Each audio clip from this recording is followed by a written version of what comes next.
And we are live. Welcome, folks, to episode 3525, 3525 of the Survival Podcast today.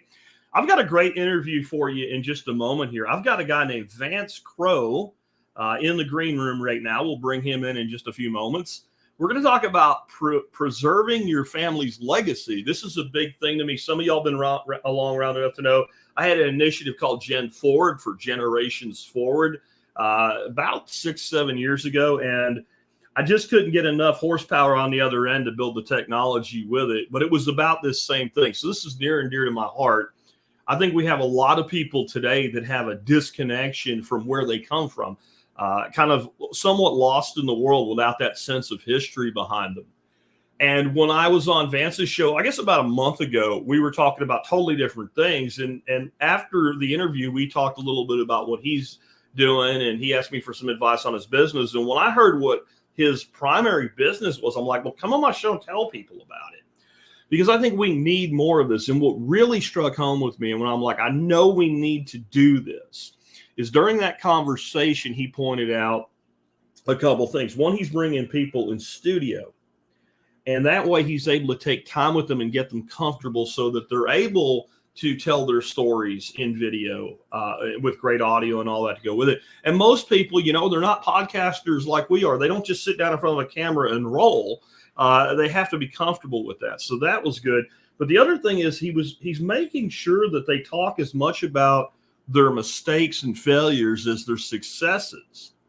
And I think that's incredibly important because I think especially the boomers, and I guess Gen X, we're starting to do it too. We talk to our kids and our grandkids and we tell them all the great shit we did, you know, like Al Bundy when we had 4 touchdowns in one game or something. And we don't tell them enough about our mistakes. And the mistakes do 2 things. One, they help that future generation avoid them or at least recognize that they're heading into them themselves. But it also takes away this Superman BS that we all seem to create in our own fictitious history, where our children feel like, well, I'll never have it as good. I'll never live up to that. When the reality is there's no reason, in spite of all of the pessimism right now, that our children and grandchildren can't do better than us if we equip them to do so, because they have tools that when we were growing up and even in our early, adulthood, we just didn't have. So with all of that in mind, I brought him on. Before I bring him up so we can talk to him about all this, let's go ahead and hear from our sponsors of the day. You know, I'm a dog lover. I have 2 wonderful dogs. I just unfortunately had to say goodbye to my 3rd dog in the house, who was my buddy for over a decade, one of the greatest dogs in the world, Charlie Daniels. And during all this time, I met Joel Riles. And Joel came out here, and one of the dogs I have today, Belle, is a Malinois. I got from Joel in a deal that we did in exchange based on consulting in his business. And I helped him create the format that he runs Canine Academy at. And the whole point of Canine Academy is to learn the exact way to train your dog. So we teach the trainer so the trainer can train the dog, because the trainer, the human, is the weak link.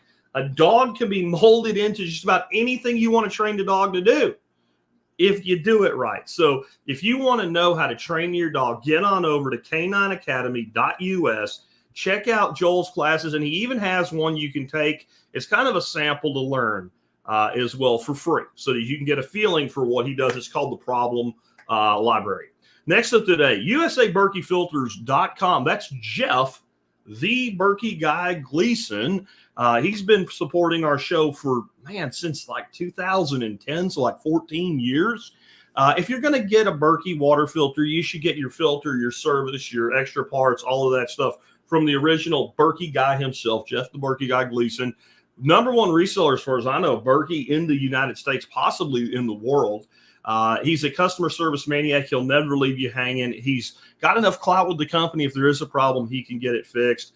Again, check him out. He's been supporting us for a very long time. With that, let's go ahead and bring our special guest, Mr. Vance Crowe, on the Survival Podcast. Welcome, man. Hey, man. Thanks for having me. Hey, I'm really glad to have you on today. I want to dig into preserving family legacy, but I would like to start out so the audience can get to know you a little bit with a little bit about your background, kind of the elevator version. But I know that, if you go back 10 years, probably you weren't doing podcasts and you weren't doing legacy interviews. kind of what was your professional background and how did it lead you into the world of both podcasting and talking to thought leaders and working on a project like this to preserve family legacy? Well, getting to doing legacy interviews was not something I ever imagined. I grew up in small town central Illinois. All I wanted to do was go away to the big city. So I went to college. I got a degree in PR, not really understanding what it was. Because for me, I was studying, I want to talk to people. I love talking with people. I get all the way through my PR degree and I go do an internship and I was like, wait, what the hell are we doing? And I realized only too late that this was going to be basically you're a propagandist. And so I said, I don't want to do this. And I actually finished school, but I jumped on a ship and became a deckhand, traveled around the Western Hemisphere for about a year. And then ultimately joined the U.S. Peace Corps, moved to Africa, lived there for a while, came back, ended up working in public radio, having a great chance to understand how radio works, knew that I didn't want to do that, thought that the world's problems were the reason that the Peace Corps couldn't solve anything was because they weren't big enough. So I went on to get a degree in international relations and got a job at the World Bank of all places. And this is naive Vance, always thinking like, now we finally have the money and the political will. Only there I get there and I realized, no, this is actually massive corruption. This is a scale of corruption that I could never have imagined in my wildest dreams. So had my dreams crushed. I realized I was not going to make a big difference in the world. I met a woman that I fell in love with. She had dreams that were moving, that she wanted to become a physical therapist. So we moved to St. Louis. And a funny story, I got an invitation to interview at Monsanto, of all places. And I thought, this is hilarious. This is the most dark and evil company I could possibly interview at. So I didn't want the job, but I took the interview because who doesn't want to see inside of North Korea? Yes. So I end up interviewing for the job. And actually, it's a funny story. I won't tell it now, but basically came to the conclusion, well, this is actually the greatest communications problem in the history of modern civilization because Monsanto believes they're producing things that are benefiting farmers. Farmers like their products, want them, and the world believes that they're evil. So what is the truth? And how is it that you can figure out a way to bridge this divide? Yeah. And so I did that job for about 5 years. When Bayer bought it, I didn't really want to work for Bayer. I ended up leaving. And this led me to doing a podcast. And from that podcast, I had a listener have me interview one of his kids one time, just as kind of for fun. And after I gave him the video, he called me up one day and said, this is the most valuable thing I own. If my house were on fire and I could only grab one thing, this is what I would grab. You ought to do something with that. And so then I went out to my listeners and said, hey, does anybody want me to interview your parents or grandparents before Christmas? I thought I was going to get 2 or 3 of them. I got so many, I couldn't get it all done. And that's when this business began, Legacy Interviews. So I've been doing this for about 3 years now. And we've interviewed hundreds of people from all over the US and Canada. And it's really been an amazing experience. There's an old saying. It says, we don't find the best things in our life, they find us. And that sounds like, exactly what happened there. And, I mentioned that I had a project similar to this in intent, I guess, is totally different. But it's interesting you say the most valuable thing, grab it if the house is on fire. Because that's what kind of sent me down that path thinking that way is somebody in the family got me one of the books where you write answers to questions like a father's legacy. And I'm a stepfather. So there were some questions in that book like, tell me about the day I was born. Well, I don't know. I was in the Army in Panama on the day you were born, right? I wasn't anywhere near where you were. I didn't meet my son until he was 7 years old. And so there were just so many things in there that I'm like, I would like to change this question. And I think that, so it's very hard to make it generic, but my thought was if I had a book like that, and let's say it was from my grandfather on either side, it would.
Well, that was freaking interesting. I think we're still rolling. We are. So I'll have to do some editing to the audio, but we can get back into that. For everybody that hung on, thank you. We just had a huge thunderclap, and all the power just went dead as hell. And then 10 seconds later came back. Right now, I'm actually tethered to my phone, and we still are resyncing on the modem. So we'll roll with this and see how it goes, Vance. If it doesn't work out, we'll start over and do it again later. I won't let this happen to you. Anyway, I don't even know where you were when that dropped. I think you were. What I heard you talking about was how not flexible the writing was. Yes. And what I've experienced, I would say 60% of the people that come in to do a legacy interview, they come in carrying a little binder of when they started to do the writing. And I think that there's something really important about that, because signaling to your parents, I want to hear your story, but then asking them to do that writing, most people aren't writers. The act of sitting down and figuring out what to write, it's no feedback there. And what people really need when you're doing storytelling, which is the core of human civilization, is somebody to be there listening to the story, somebody to ask questions, somebody to react to it. That's a valid point. I've done public speaking my whole life. When I started the show, I didn't have guests, and I had to monologue all the time. I still do that, but it was difficult in the beginning, because when you're speaking in front of an audience, you look around and you start seeing people like kind of gazing off, and you're like, oh crap, I'm losing them, right? Or you can tell they're really engaged, or you can tell you're just starting to edge. So you tell a joke, you change your cadence, you do something to re-engage. But when there's nothing there, it's kind of like throwing a flat basketball against a wall, and you don't really get into a rhythm. So I can see, like, at least I was a public speaker, right? At least I had experience being in front of rooms and talking to people. Like, I can only imagine a person who's never like tried to communicate at that kind of level with people and having nothing to get any rebound from, so that they can find what they're looking for or have the confidence that what they're doing is working. Yeah. And I mean, it's 1,000 things that happen in a conversation that signal to you, hey, I should tell more about this, or I should change the subject. And what I found was one of my biggest weaknesses, which is you can read exactly what I think on my face normally. And it became a big strength in this, because I'm sitting there reacting to people with my eyebrows raised and, my hands on my face. And that sort of reaction gives them a way to say, oh, I can keep doing this. It's something that's always been a weakness turned into a major strength. Awesome. So could you talk maybe then, as we get into more about your legacy interviews, how can a family sharing stories help future generations navigate things like crisis, or recognize opportunities and seize them with better results? Because I think there's a lot of people that had a lot of opportunities in front of them their whole life, and like, I can't catch a break. Well, you had them, you just didn't see them. Yeah, I think that the obvious answer about being able to watch your parents or your grandparents tell their stories is that you get to hear that everything didn't always work. Mom and dad might live in a house that costs $1 million now, but there was a time when dad decided to invest in with a guy and they lost everything, or that, they really had to deal with substance abuse problems. And it's not that legacy interviews are all about the negative, but like you said in the opening, we talk very early on that the stories that are fun to tell are the ones where you're the hero, but the stories that are the most valuable are the ones when you really do have a hero's journey, and that requires that you fell down, that you made a bad decision, that things didn't go right. And I'll tell you, one of the letters that I've gotten from people, and the first time I got it, I thought I'll never get another one like this, and I've gotten many of them now, where people write me and say, the day I watched the interview you did with my parents was the day I became an adult, because it dawned on me that they didn't have everything figured out. And you think, like, gosh, like, what an amazing thing to have happen, that these young people, because we grow up and we leave our parents' houses and we move far away, we don't get the chance to hear their stories, then you're missing out on that key part of life, which is figuring out, your parents are just people. And I think the other big thing that I'm learning through doing this is that as you age, you need to go back and tell those stories, right? Going back and telling those stories to your grandkids about the mistakes that you made, it allows you to convert those experiences that you had into wisdom. It allows you to take them from, I haven't thought about that in 30 years to being like, oh, this is something that you need to know so that you don't have to learn this lesson too. But there's something that happens that transforms the person telling the story themselves. I've recently realized that even like, it's one thing your grandkids, because they weren't there, but we do a pretty good job of insulating our children, and we should, while they're growing up, from our problems so they don't see them. So they tend to jump in their head, even though they live through it, right to the end result too. Like reading a history book about the civil, or let's say the American Revolution. You read the American Revolution in a history book in school, the whole thing takes 20 minutes and you're done, and it was 8 years, right? So we gloss over things, and we have that propensity in our mind. And I was recently having a conversation with my son about when we first started, and I remember I told him that I remember times when we would be making, let's say, tacos for dinner, and he would only want meat in the taco, so he would fill the daggone shell all the way to the top, and going, I remember having to get on you about using some vegetables and cheese and stuff, not because I didn't want you to eat too much meat, because we had 1 pound for 3 people. And he goes, I never really thought about that. I never really knew that. Well, because his life was fine. He didn't look at the checkbook. He didn't look at the bank statement. He wasn't there. I saw this thing recently. They always say men only think about one thing, and they play games with that idea.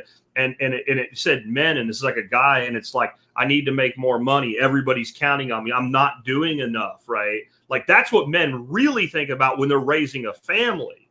No, they don't think about one thing. They think about 100 things, and they feel the weight on their back. But if we're good parents, we don't let young children see that. But when they're adults, they might need to know that. So that, because they're going to, like, I know my son went through this crap, right? Trying to raise a family, trying to get started, 2 kids of his own, right? Like, he had to go through, he's kind of past it now, but he had to go through it too. Yeah. And I mean, you just don't even realize how much kids don't know about what happened in your life.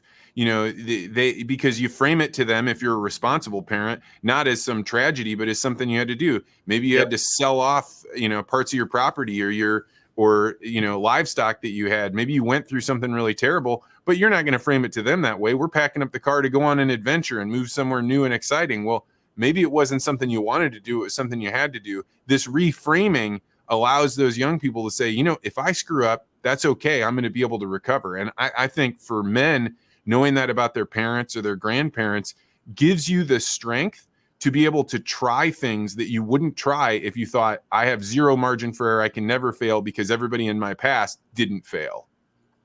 And people can reach out to you, and I'm about to bring up on the screen for those in the video, your site, legacyinterviews.com, and they can work with you to preserve these memories. But do you have maybe just some practical steps that individuals listening can take to make sure their family stories are preserved, even if they don't come into your studio and do this? The absolute first step that everybody has to take, and in fact, probably the most valuable thing about legacy interviews, is you got to set a time. You've got to actually make the time to do it. And we often think like, oh, maybe when we get together over Christmas or over Thanksgiving, we'll do it.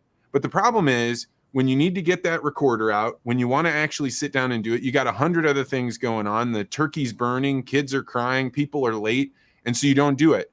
And so I often say one of the reasons why what we do is so valuable is it prompts people to say, I'm going to show up on this day at this time.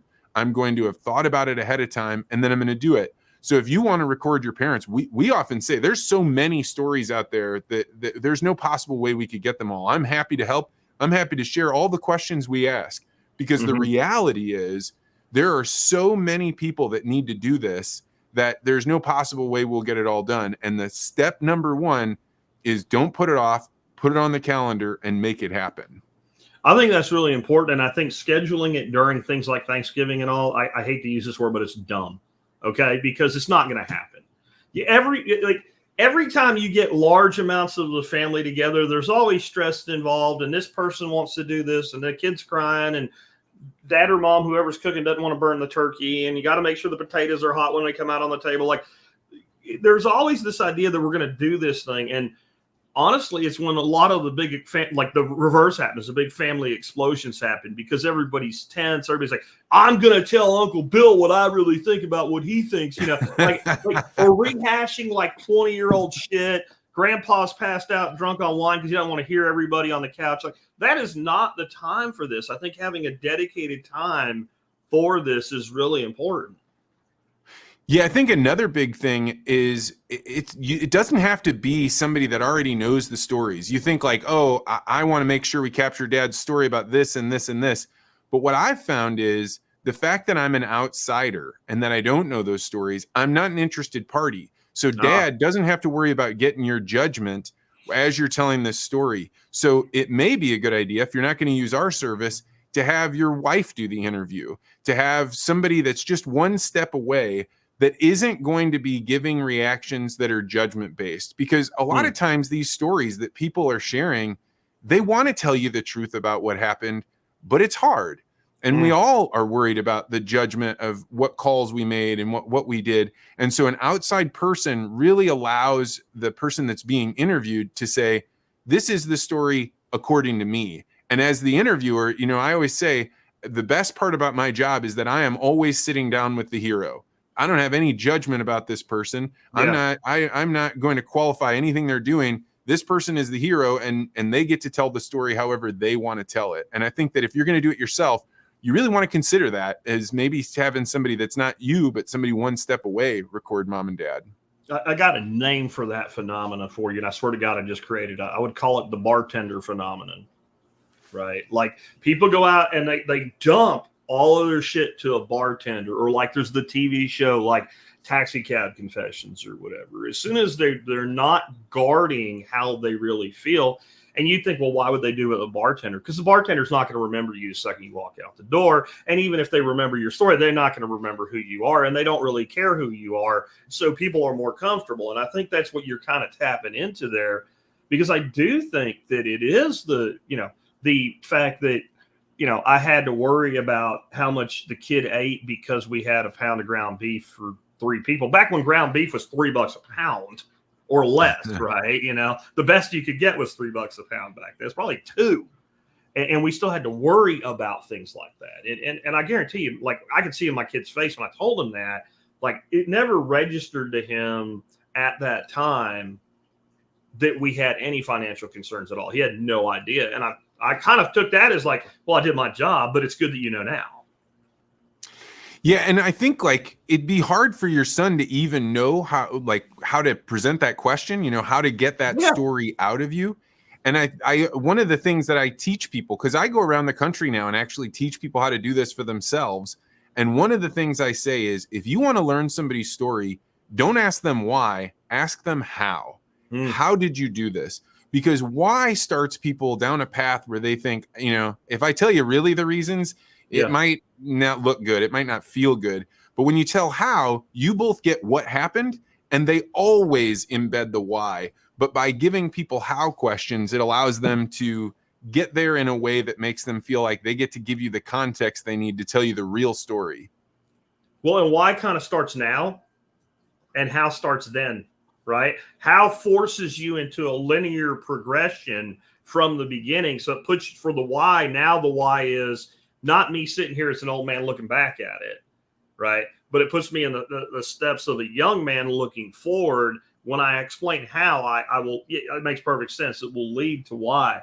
Are there particular kinds of stories that have the biggest impact? Once it's all said and done, it's been delivered, I'm sure you hear back, the family watching interviews. There's certain things that are most impactful to the family. Well, like we said before, it's the stories of people falling down, but there's also ways to get at stories that might present people, the characters that you've heard about your whole life, in a different light. So one of my favorite questions to ask people is not, hey, tell me about your parents. It's, who did your parents spend time with when you were growing up? Who were their friends? And then that's when, instead of you trying to present Mom and Dad in a good light or, in whatever light, now all of a sudden you say, well, that's when Mom and Dad used to get the ashtrays out, and that's when the bourbon came out, or they went bowling, or, oh, they were teetotalers. By asking an abstract question, but that gets people into the mindset of thinking about their parents in a different way, it really opens up these characters. And so we hear from people saying, you know, I always knew about Uncle Marty, but I didn't know where he fit in. I didn't actually understand why mom and dad were friends with him or how they spent time. But now that you do, it provides color to parts of your life that you just didn't know about. Yeah. What this makes me think of is my wife's mother. When she passed away, she was an older woman, but she was fairly young by our standards today. It was a cancer issue. And she was always involved with the church, and we knew that. And we were involved with the church, so we knew her both at home and at church and all. But when we had her funeral at the church was full. And that was a complete shock to us. I mean, where I grew up, I was a Ukrainian Catholic. Somebody dies in the church, the whole church always comes. But, you know, down here, that's not really the case. And people got up and shared stories about her. And my wife said, there's parts of my mother I never knew. And I think that getting that out prior to losing someone is incredibly important. And I've seen things like that happen. And as I get older, I understand more why. I understand how we get guarded, how we always want to present that positive imagery. So I think that's really important. How has this impacted your worldview? I imagine talking to so many people. I mean, one thing I kind of had an epiphany probably more than 10 years ago is, wow, everybody has an amazing story. You know, we watch TV shows, we read books, and we like, this person has this amazing story. And you talk to random people, and some of my best conversations, honestly, have been before and after interviews with people where it's not just their thing. Like, we start talking about who they are, and I realize, like, everybody has an incredible journey to get where they end up in life. Almost nobody's like, so I got out of school, I got a job, I kept it the entire time, I retired, and I died. Like, that is not the average human impact. So, you know, what has this been like for you over these years of doing this? Well, to go off of what you just said, I am a firm believer that if you have a conversation with another person about their life and it's boring, it's because you didn't ask the right questions. It's because you didn't know how to get them to share that thing.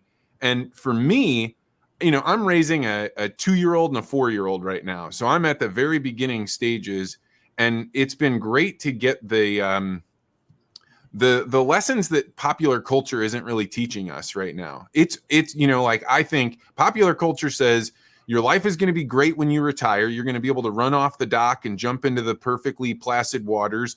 And, you know, your kids should always be the first thing that you do. And I don't even know all these messages that you get from pop culture.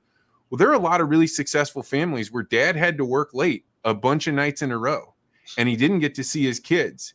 And that's not a message we're hearing in popular culture. We're hearing, hey, you got to be home. You got to do that. And I want to be home. But I've seen a lot of good men talk about a sacrifice that was hard for them, but they raised a family that they want to have. And frankly, it's made me be like, hey, maybe some of these times my wife and I got to work it out. I need to be supportive of her. But sometimes maybe the kids don't get to see me, and maybe that's good for them. And so I get to hear all these distilled pieces of wisdom that are away from what pop culture is trying to tell us. Yeah, definitely. You know, it makes me think I spent about a decade of my life that I was gone about 20 days out of the month. You know, and I listen to kids today, and, you know, they're 20 and I'm calling them kids, but they're talking about how the generation before them had it so easy. And I'm like, no, we didn't. And I hear them talk about how boomers, you know, mom didn't work and dad did. And I'm like, well, then why are the Gen Xers like me, the latchkey kids? If mom didn't work and one man supported, like, you're talking about the 40s. You are not talking about the 70s. I promise you. By the way, when interest rates were 18% to buy a house.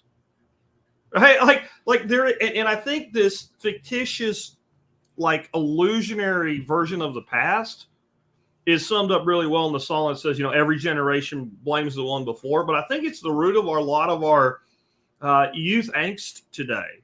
Because they really think that everything was just easy. And it wasn't. It wasn't easy for me. And I know it wasn't easy for my dad. And I know it wasn't easy for my granddad, who was a freaking coal miner, you know, that ended up retired early on disability from black lung. That's not exactly an easy way to make a living. You know, being in a coal hole long enough that you have permanent damage to your lungs, that's not easy. He wasn't even a boomer. He was a World War II silent generation. Well, and the stay-at-home mom was not the Instagram woman that's posting photos of her white wine out on the back porch as she's showing No. off jewelry. She was hand cranking a dryer to be able to, a wringer to be able to get rid of all the water. Yeah. She was out in her garden that was maybe 1 acre large, and every single day she's out there weeding it. And oh, and by the way, as soon as she's done, she's going to go into a kitchen and can all of those things. So it's easy to romanticize what being a stay-at-home mom was like, but I can tell you that a lot of these women, they're hard for a reason. And the reason they're hard is because they were working by themselves in the home to make things work. So culture has changed so much. And if we just rely on what the media and movies and whatever tells us about the way things were, that's the clearest thing for me, is that life has always been hard, and that you got to make sacrifices, and they're not the sacrifices that society tells you should make. They're different sacrifices. Definitely. I mean, you just described my grandmother on my dad's side. That was exactly her. Subsistence garden. I was a kid, me and my uncles, my grandfather, my dad, we hunted for food. It was not a sport. I mean, we enjoyed doing it, but we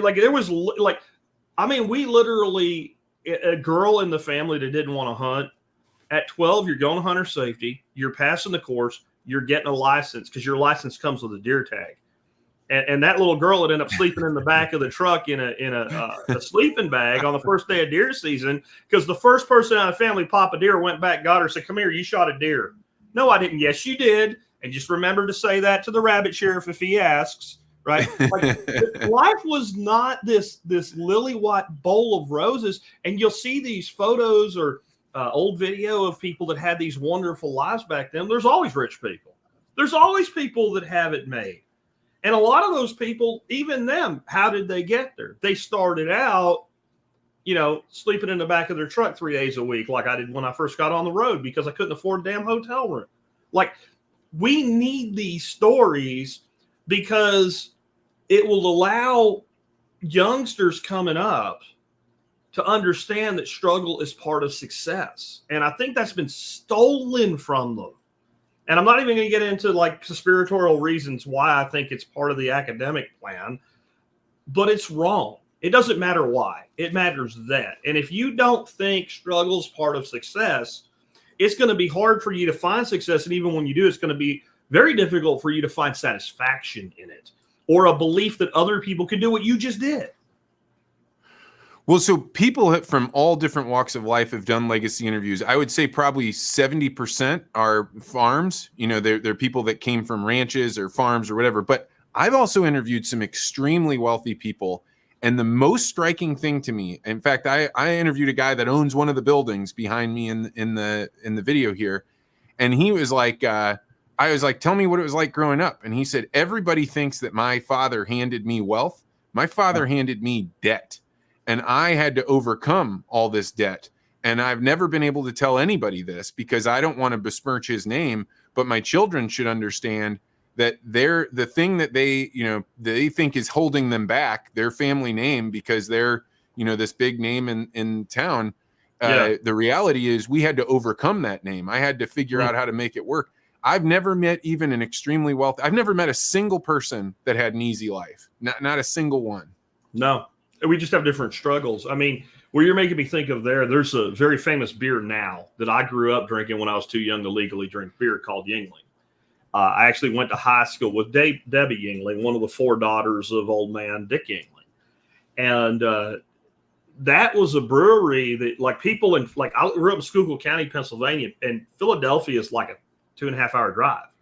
Well, people from Philadelphia used to drive up to get it. That's how limited distribution was for this beer in the 80s. And everybody thinks that, and it's like a $5 billion a year company or something now. And everybody thinks old man Dick inherited the brewery. Well, the brewery was this like razor thin from bankruptcy. And Dick, who was like in his late 30s, early 40s at the time, went to his dad and said, "Dad, I think there's a huge craft brewery thing. It's right on the horizon. We're the oldest brand of beer in America, continuously operating brewery. We've got something here." Because the old man was thinking about going bankrupt and turning it down. And he said, "Well, then go to the bank and get a loan and buy it from me." So Dick was able to arrange financing of about $4 million, which is all debt, buy the brewery from his dad, who went off and retired. And I don't know where he is today, but as little as a couple of years ago, he was still the guy turning the light out at the end of the day. And I've always had tremendous respect for him because I knew that. But anybody 2 feet away from it, like that didn't go to school with one of the kids or something like that, would say, oh, he inherited, like it's been around since 1829. It's a family legacy. Well, it's a legacy, but it's not, they almost went out of business between 1920 and 1930. I guess you can figure out why. They made ice cream and malt, right? So that's an incredible story, but that's somebody famous, and you wouldn't know it to look at it, even though they're famous. So I think that's inside of every family, something like that. Yeah, and like we've said before, the value of all of your stories is, what did you learn that you can pass down? And one of the questions we asked closer to the end of the interview is, what was a difficult lesson to learn that was valuable to know? And that opens people up in a really deep way, because it's not just the like, this one was hard. That's the one, like, I had to learn this thing 5, 6, 7 times before something changed in me. And those are the stories that I know when I asked my own father that question and he answered it for me, it made me go, I struggle with this problem, right? I have that same pull, that same addiction. And now that I can see it in him and I see it in me, that can help me overcome it. And there's something empowering that people get when they know that somebody came before them, had that struggle, but they found a way to get over it. Gotcha. So why do you feel these stories aren't being passed down? Like, why don't we tell our kids the truth about our lives? And what do you think the consequences of people not knowing their history are? Well, I think the biggest thing is we have this delusion through media and through all of our technology that we're closer with our family. I live 3.5 hours away from my parents, and it's great when my kids are being a pain in the morning. I can say, hey, why don't we throw grandma on FaceTime? And then they'll get really excited and they sit there and spend some time with grandma. And it's nice, of course. But the way that stories were transmitted were when you were sitting with grandma doing a tedious task that somebody that older could do and somebody that's really young, peeling peas, or going out with grandpa and fixing something. So that you would have these two experiences where you're standing side by side working on something and the stories would come up. And so we've been led to believe that this synthetic form of relationships over a camera are going to give us the opportunity to tell these stories, but they're not happening that way. And so I know it's in my own family that like my kids aren't hearing the stories from grandma and granddad, because on that side, on my wife's side, they're hearing all of them because we're around these grandparents all the time. So it's the fact that we've deluded ourselves into thinking that we're going to be able to pass these stories on using social media, and we're not. Yeah, I think so. And I think there is something to be like the proximity thing. I think that not so long ago, most people grew up near where they were born, and that extended family was part of their growing up. And we've gotten more and more nomad-like, more and more migrant, more and more moving for opportunity as we became less agrarian over the last 150 years. And, I feel very fortunate that I've mentioned often on the air, I grew up in Jacksonville, Florida, and central Pennsylvania, like the first half of my childhood in the South and like the teenage years and high school years in the North. So I got to spend real time with both grandparents, both sets of grandparents. And that clued me into a lot of things. Like there were things that happened, like one, I've told this story because it's kind of funny and it's kind of ruthless at the same time. My grandmother on my mom's side was this very soft-spoken, gentle, loving woman that, you heard her curse once every 5 years. And when she did, it had this incredible thunder because she didn't do it, right? It wasn't like every other word or even every once a day or once a week. It was very rare. And one day, I don't even remember what the hell we were talking about, but, she lived through World War II with my grandfather deployed to the Philippines. And she said something to the effect of, well, that's what the Japs thought, so they got the atomic bomb up their ass. And I was probably 8 years old, and I'm like, holy crap. Like, it was so forceful. But that's a story that I could tell somebody that didn't even know her today, and the first thing they do is laugh. Now, if I told that story back when it happened, maybe people wouldn't have laughed as much. There's a pretty big delta in there now. But like that's the kind of thing that you'll never have without that child-grandparent relationship. And I think that's a very human dynamic over the years, that mom and dad usually are the ones busting ass for the kids, so they don't get as much time. And you have that intergenerational connection that we're largely missing today.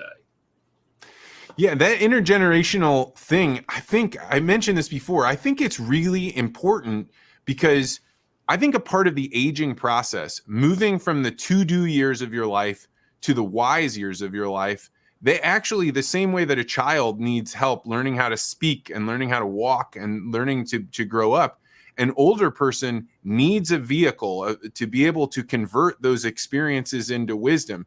And I know in the ag community, granddad's able to work on the farm a lot longer than he used to be able to. And in some cases, he should be letting it go, right? He just because you can work on the combine for that long, he should be passing on management decisions. He should be allowing the other changes to happen on the farm. And one of the reasons I think it's so hard to let go is that he's not getting the chance to tell these stories that allow him to convert experiences to wisdom. And when you're wise, you're able to calm down. I think it has physiological changes. I think it's actually a deep part of the human mind to be able to tell these stories. And when we don't do it, I think it hurts us through all stages of life. And I think what you just said, though, is really important. Like when we don't do it, we also don't let go. We don't feel like we've transferred this so that we can let go, because what will happen is in a family business, especially, you have the son or a daughter that's come up in the business and could be running things by now. And grandpa could have quit and turned the reins over, but he still thinks that kid's not ready yet. And he forgets that he knew 1% of what that kid that's actually a grown-ass man knows when he started. He's already done it, but he doesn't feel like he's done it. And I think maybe talking to that next generation, it's a form of therapy, I guess, right? Like most psychologists, all they do is you sit there and blabber, and they go, tell me more. Well, how did that make you feel? Right? That's all you're really doing in most of these therapy sessions is telling your story. In fact, a good therapist tells you very little back. They lead you to your own conclusions. And I think maybe we need so much of it today because it is a natural human thing for that to happen in a family dynamic, a multi-generational family. And we broke it. So I see this all the time, and I'm with you that I think what we're doing here oftentimes is more powerful than therapy. And I don't ever want to be confused with being a therapist. I'm not. No, I got you. But people get done with these interviews, and 2 weeks later, their kids that bought it for their parents will call me up and say, you're not going to believe this. Dad's taking the first vacation he's taken in 40 years. Or mom decided she's going to move off the farm and move in with her sister. And that's something she's wanted to do forever, but just couldn't do. And the only way that I can make sense of this is by telling those stories. You're finishing that chapter and you're like, all right, we did do it. We did get through that bankruptcy and you're ready to move on. I think it's one of the most, that's why I'm so passionate about getting other people to get your families to tell their stories. Because even if you're not using legacy interviews, we're good at it. We can make it sound good. We can make it last. But just making it happen will change your family, their future. It will change how grandma and granddad age into their older years. And you can have a big role in that just by asking them, hey, what was life like? How did you do this? What can we learn from it? I'll just throw out an aside here. If you're looking for something to binge watch in your downtime, there's a special or a series called The Ranch, and a lot of big actors in it. And this whole dynamic is in there hugely. Sam Elliott and Ashton Kutcher's this son, and it's this story, really. It's a guy that can't let go and let his kids take over. I'll just throw that out there for the audience. But I would think that there is a big impact on the person themselves. Can you say more about the person who is interviewed and how their life is impacted in doing so? Well, what often happens is the adult children get it for their parents. Sometimes the parents get it for themselves, but the adult children, when they get it for their parents, the parents oftentimes come in and they're like, I don't know what we're doing here. They've got their arms crossed. They're nervous. They've never been in front of a camera before. They don't know me. But what happens is after we get going and we start talking, people all of a sudden say, I hear this all the time. Like, I actually never really thought about it. And they're just finishing talking about how they went through a horrible bankruptcy. But then right after that bankruptcy was done, they moved on to some other crises, right? So they've never actually sat there and looked back. And so I do individual and couples interviews. So you'll have a couple look at each other and be like, we never actually talked about how this went down or what it felt like or how we got past it.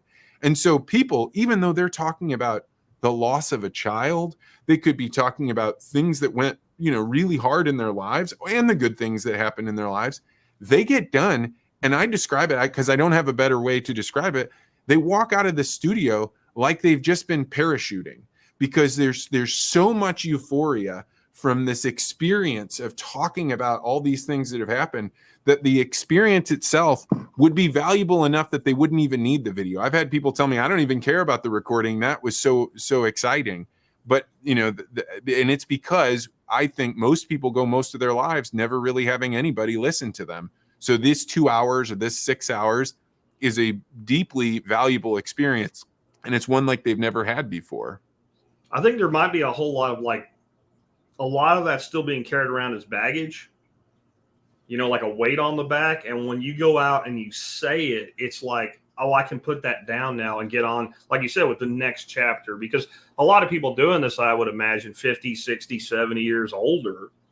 And you only there is a point in your life, and it ain't 70, by the way, not yet. We ain't gotten to Star Trek timelines for ages yet, where you're like, I'm 52, and that means that I'm closer to the grave than I am to birth. And you start to realize you're on the downhill side of that. And the further you go in that progression, the more you start to think, there's so many things in my life I want to do that I've never let myself do. And I think one of the things that holds that person back is exactly what you're talking about. Like, they're still carrying around this shit from when they were 30 or 65. Go to freaking Italy or what? I'm not saying go to Italy. I'm saying whatever that is for you. Go to Australia. Go take a driving trip from Florida to Washington, down to California, and up to Maine, and go do whatever it is you want. And I think sometimes people need a way to give themselves permission to do that. Yeah, and once you start opening up these things that have been baggage, and you realize it doesn't hurt, it actually feels cathartic. People tell me all the time. In fact, if you're ever doing a legacy interview for your parents, I say, hey, show up when they're done and pick them up from here. One, you will very rarely ever see your parents this happy or excited. They might be exhausted from talking all day. But then when you take them, you drive them home or you go out to dinner, you are going to hear them tell you more stories than they recorded in here because it finally dawns on them that some of these things that they've not wanted to go back and dig into actually are great and joyful and have value to be shared. And so people tell me, Mom got done talking with you for several hours and then she talked to me for the next 6 hours while we drove back to Iowa. I hear it all the time. Because you pulled the cork and now it's going to come out. And I think that's incredibly valuable because people need to tell these stories. And I think part of why they don't is because there always is a negative to go with the positive. And people feel like that's a bad thing to have a negative. But at the same time, people write like autobiographies and stuff like that, or, where like a famous person will write their story. And then a fact checker comes in and says, there's things in here that aren't true. And inevitably, they're not the good things. I think Ben Carson got in trouble for that, like overemphasizing the negative, because the negative is what makes the positive so inspiring. So literally you have famous people creating fictitious hardship and people who really had hardship hiding the hardship. And that's kind of crazy, but I think it just speaks to how messed up we have been made by modern society. I think that if you think back of the stories of old, the legends, the hero's journey always includes the hardship. And it's boring without it, isn't it? Like, You know, there was a guy, he was born a prince, he became a king, and everybody lived happily ever after. Who the hell's going to watch that or read about that or listen to it? No one wants that, you know? Yeah, you're exactly right. So, you know, I work in agriculture, and for a long time, ag was saying, hey, farmers, you got to go out and tell your story, tell your story, tell your story. And I would come along and be like, hey, 1 second, real quick. Just so you know, your story doesn't look like the seeds ad that you've been shown 100 times. You didn't wake up with perfect hair and step downstairs to have a perfect breakfast and walk outside where everything went well. And good thing, because nobody wants to watch that. That's propaganda. What people want to know is, hey, I sprayed this thing on my field, and then I realized it was windy as hell out, and I didn't actually monitor the wind conditions, and I killed my neighbor's crops, and it was terrible. I had to go talk to him. I had to do these things that were difficult. It cost me hundreds of thousands of dollars to fix, but we went through it and we did it the right way. And now you're passing down a value. You're passing down a thing that your kid can live up to. And the thing that they're living up to isn't some fake bar that you got over. It's when things go wrong, this is how our people behave. This is what we do. And that standard is what makes civilization possible. Having a family name and having that mean something is what allows you to have integrity when it's hard to have integrity. Yeah. And that there did not sound like a hypothetical example of something that you heard. That sounded like a real example of something that you heard. Are there any other things like that, without giving away anybody's name or something, you can think of stories that you've heard that you remember because they were impactful like that? You know, I heard one about a time when a guy cheated on a deal that was really impactful, and that he said, you know, I saw it and I thought we were going to lose our house, and I saw a contractual opportunity for me to take all the money, and I did it. And then, you know, 10 years later, when my family was successful and we were fine, I realized this was eating a hole in me, and I had to go make amends. And that one really made a big impact on me, because this was a guy that, you know, basically looked back on his life and said, when we made it, it didn't feel good. And that success is not just about making it, it's about doing it the right way. And that's one of those things where you realize, like, you know, if you want to get there quickly, don't take any shortcuts, because the shortcuts aren't going to get you there any faster. Yeah, it isn't just where you go, it's how you get there. The other big one that stuck out with me, and it's actually because I've heard it a ton of times, is when people don't listen to their spouse about trusting somebody else. Oh. And that's one that's really resonated with me, because, you know, my wife will be like, I don't know if you should trust that guy. And you're like, but he's great. I get along with him great. And I've heard too many times people saying, my wife told me not to trust him. I did anyway, and we got burned. And it took me, you know, it cost me a lot of money to learn that lesson. You know, I mentioned during the run up in the sponsor segment, I lost my dog recently, Charlie. My wife and that dog, if either one of them didn't like you, I don't do business with you. Like, I trust both of them 100%. Not to equate my wife to a dog, but that dog knew before either one of us knew. Like, if that dog, once you were let in, if that dog's like, I don't like him, like, something's wrong, something's off. And my wife, I trust 1,000%. If she tells me, I don't think you should work with that person, I'm not working with that person. And that is something I think you learn over time. I really do. Yeah. You know, earlier I mentioned that question I like asking people, what was a difficult lesson to learn that was valuable to know? Men have a bunch of different answers. They usually come down to about trust and, you know, getting burned by a con man or vices, but they're kind of all over the map. Women, about 80% of the time, say something that's similar. Any guesses as to what that might be? No, I don't know. Women often say, I wish that it didn't take me so long to, that I didn't worry about so much about what other people thought. Okay. And I wish that I had learned that earlier. And because I've heard it, and I'm telling you, I've heard it hundreds of times at this point, that the thing that strikes me is one of a woman's most important characteristics in a family is to be that PR rep. It's to be the person that makes sure the family is shiny and that they are keeping their cracks away. But then eventually that good thing that they're doing for the family can turn into a vice that they're not able to escape. And they don't learn it until they're much older. And that's one of those things. Somebody in the comments was asking, you know, what do you with your kids? That's something that you got to find a balance, because the society will be like, well, don't care what people think of you. but that's an important role that women play. And so how do you find that balance? And I think that's legacy interviews is really all about.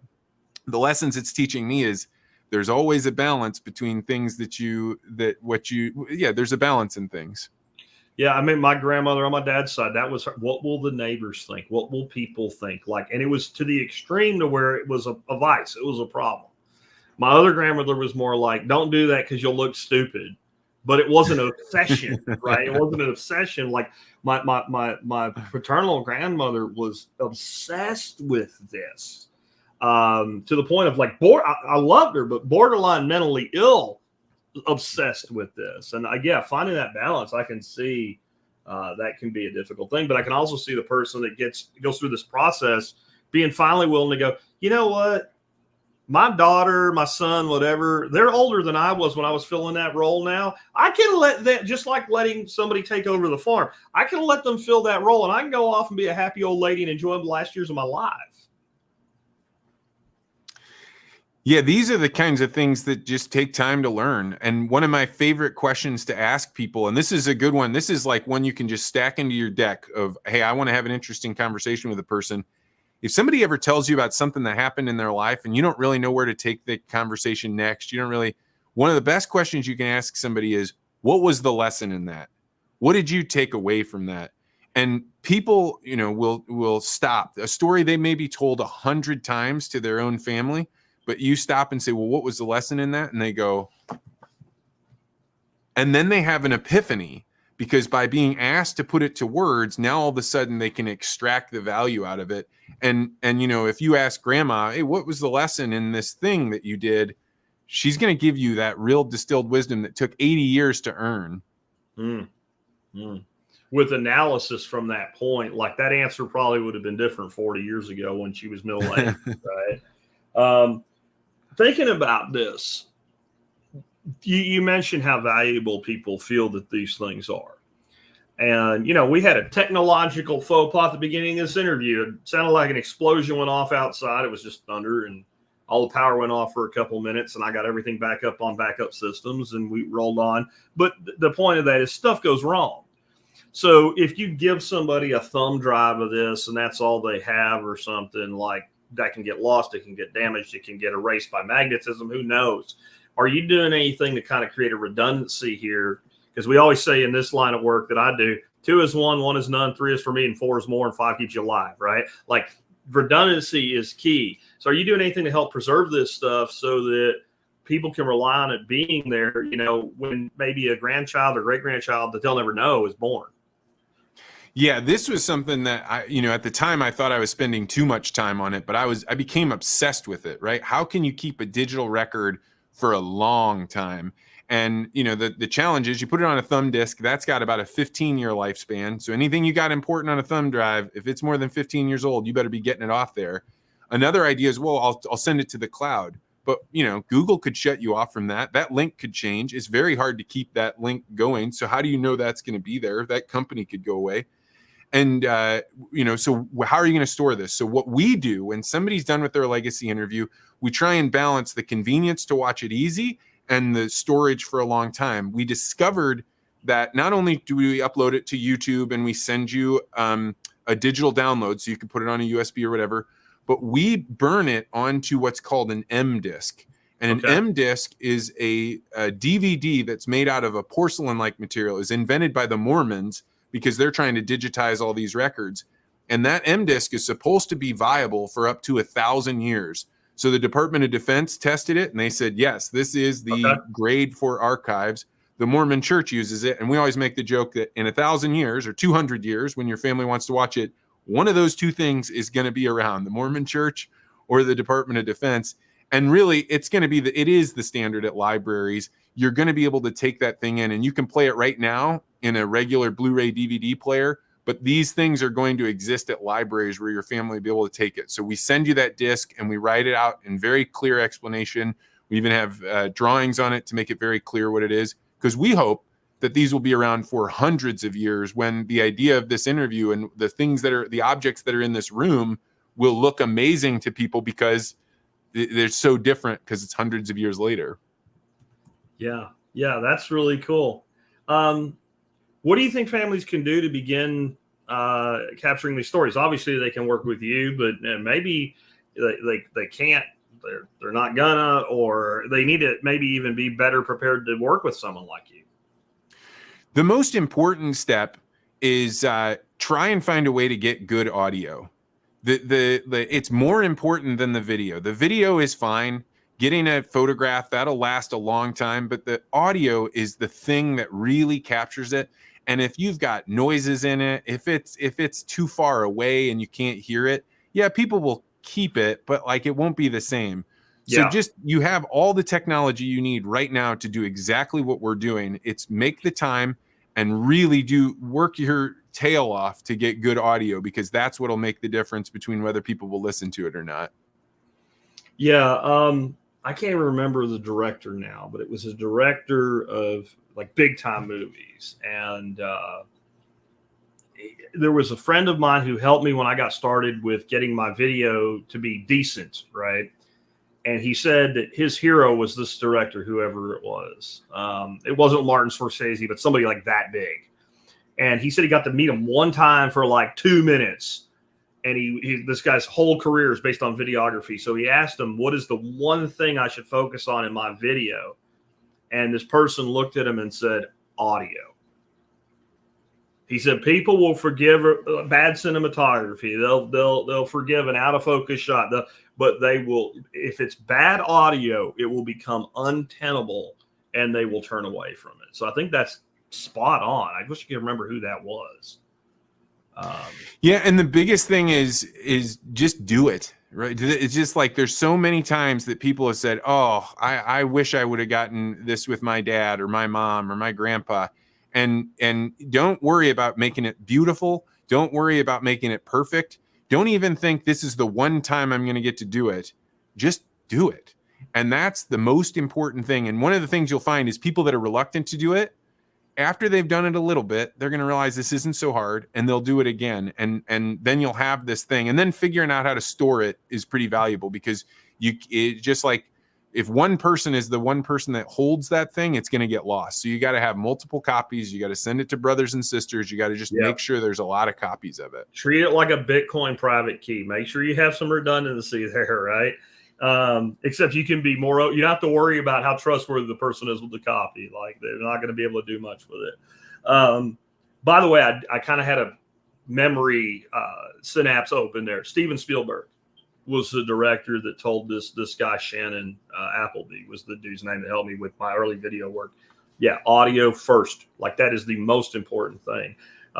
So you're in pretty good company if you're suggesting audio, and a guy that's produced movies like Jaws and Close Encounters and all says audio is the key. What are your thoughts on getting people to open up? As a person that's interviewed a lot of people at this point, you do something totally different than I do. And that is, well, I don't have the time that you do. I got to get a person up, run it live, and interview. I hate in-studio interviews unless the person is a podcaster. I have found that when I interview a guest who doesn't usually do podcasts in studio, that they're a lot more nervous and fumbling and things like that than if I do it like this. I think people are so used to screen conversations now, they just chill out and tell their story. But like, I don't know what you do, but one of the things I've done when I used to do those, and I would get somebody kind of a little bit apprehensive, I'd turn off the recorder, get them talking, reach over, turn the recorder back on, and then we would just sit there and chat. And when they got done, they were like, okay, I feel better. We can do the interview now. I'm like, oh, interview's done. We just did it and they went and they just, as soon as they don't see that light, they just chill out and they just roll. What do you do when you get somebody that's like, just, you can tell the person's nervous or whatever? So this is one of the reasons. So you don't like doing it in studio. What I always tell people is, so sometimes people say, well, will you come to mom and dad's house or our ranch or our farm or whatever, do it here? And I always say, I can, right? There's an added cost to it, but if you want to do it, fine. But the better interview is if you do it in my studio. And the reason is, if I come to your house, now all of a sudden somebody's worried about, are there cables and cords and who's here? And does the place look all right? And am I being a good host? So first, doing it here is really valuable. We also do them online, but when people come here, then if I notice that somebody's nervous, I use art to try and get them to focus not on what they're doing, but on something outside of themselves. So I have a beautiful painting that is a little bit somber, and it just sits right over here. It's of an old woman. Well, I perceive it as being an old woman. And I stand shoulder to shoulder with them, and I point at the painting. I say, what do you see when you look at this? And now they take whatever's going on and they view that painting through that emotional lens. And by the time they're done telling me what they see, you can already tell they're relaxing. And then we sit down and we talk about other things, because they're going to tell you stuff in that 20 seconds about what they see that you can then use to kind of go from one thing to the next. And so by the time we actually start, they're not thinking so much about themselves. I've gotten them out and relaxed, and it always goes well. We've never had a bad interview, knock on wood. That's great. That's great. And that makes a lot of sense. So you will do this remote, because we only talked about this a little bit at the end of the interview you did with me. I got the feeling like it's like you have to go into the studio. So if somebody just can't travel, because I can see maybe some older people physically can't, or, you're adding a lot of expense to something I think it's totally worth the money, but it's not cheap, right? To do this kind of production takes time and money to do it right, which something like this needs to be done right. But there could be people that having to travel is the difference between doing it and not doing it. Well, that's where we started, was doing them online. And I see that they're not as good as they could be. There's 7-frame difference between the video and the audio. And for interviewers like you and me, you need that body language. You want to know that like subtle thing. But there are a lot of people that they're in their 80s, and to get on a plane or to drive this amount of time, it's not going to work. So we do a lot of these. And a lot of times it's in situations where somebody says, hey, dad's got a cancer diagnosis. He's not traveling. Can we do it for dad and mom? So we do it over a couple of days. We do dad, take a break, do mom, take a break, do dad and mom together. Then they've got all 3 of those videos, and we send it to them. And now we've gotten so good, and the technology is good, and people are pretty good at Zoom, that before we do it, we sit down and we really work on, hey, can we move that microphone closer? Can we put blankets on the ground? Can we do the things that need to be done to make this work?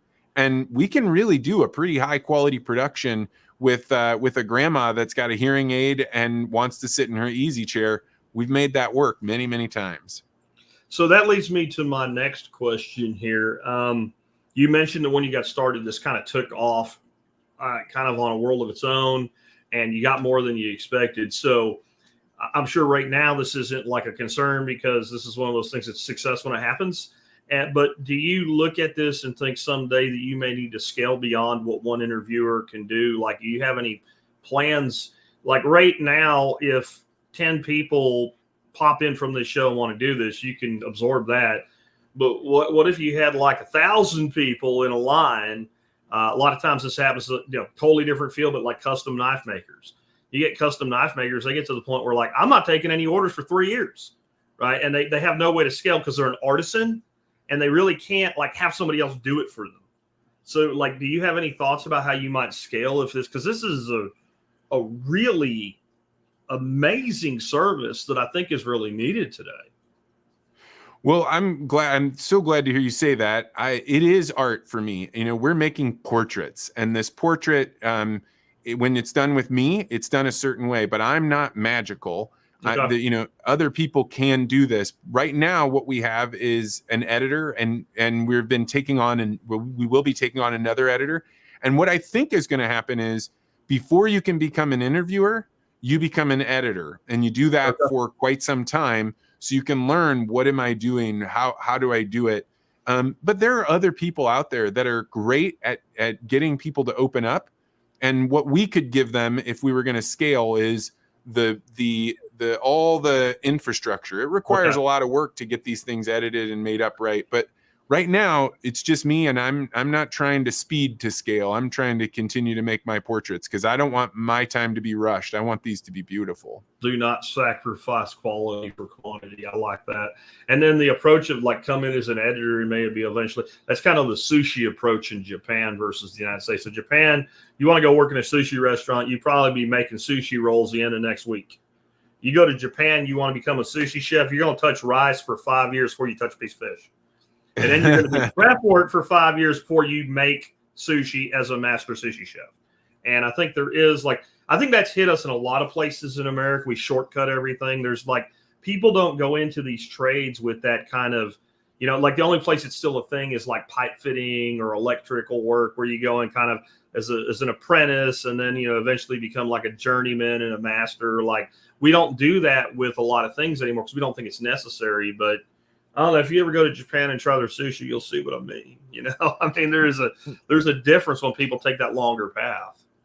Well, and the challenge of this is you're not going to be able to pick up a young person to do this, because at the end of the day, you have to have had enough life experience to be able to authentically talk with people. If you had somebody in here that's in their 20s, they might be really personable, but you're going to hear things where people talk about tough things in their lives that if a young person hasn't gone through it, there's something inauthentic about it. So there's a challenge on who we can bring in to do this, but I certainly know that my way is a signature way, but there are other people that could do this, but I'm in no hurry. I love doing it.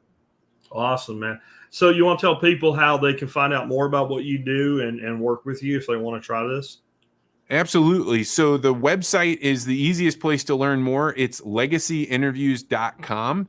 And there, what you'll find are videos that show kind of some examples. We also have all kinds of different options.